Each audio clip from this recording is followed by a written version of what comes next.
Hello, ഇന്നൊരു easy cutlet recipe ആട്ടോ.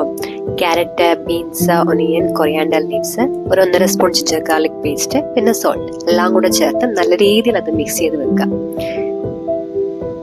ഇനി ഒരു പാൻ വെക്കുക, 2 സ്പൂൺ എണ്ണ ഒഴിക്കുക. എന്നിട്ട് ഈ മിക്സ് ചെയ്ത് വെച്ചേക്കുന്ന വെജിറ്റബിൾസ് ഇട്ടിട്ട് നല്ല രീതിയിൽ കുക്ക് ചെയ്യുക. ഒരു 5 to 10 മിനിറ്റ്സ് നിങ്ങൾക്ക് അത് അടച്ചു വെച്ച് കുക്ക് ചെയ്യാവുന്നതാണ്.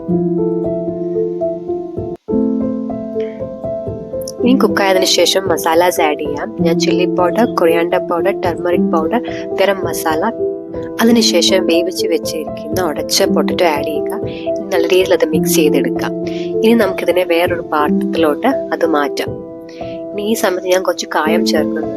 എന്നിട്ട് കൈകൊണ്ട് നല്ല രീതിയിൽ അത് സ്മാഷ് ചെയ്തെടുക്കുക. വെജിറ്റബിൾസിലോട്ട് നമുക്ക് ബ്രെഡ് ക്രംസ് ആഡ് ചെയ്യാം, കുറച്ച് തിക്കായിട്ട് വേണമെങ്കിൽ. ഇനി വെജിറ്റബിൾസ് എടുക്കുക, എന്നിട്ട് കൈകൊണ്ട് ഓരോ ബോൾ ഷേപ്പിൽ ആക്കി എടുക്കുക.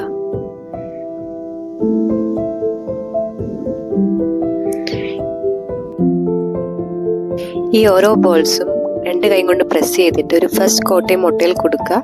എന്നിട്ട് സെക്കൻഡ് കോട്ടിങ് ബ്രെഡ് ക്രംസിൽ എടുക്കുക.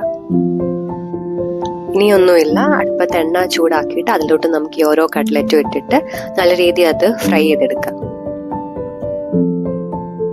അധികം കരിയാതെ എടുക്കുന്നതായിരിക്കും നല്ലത്.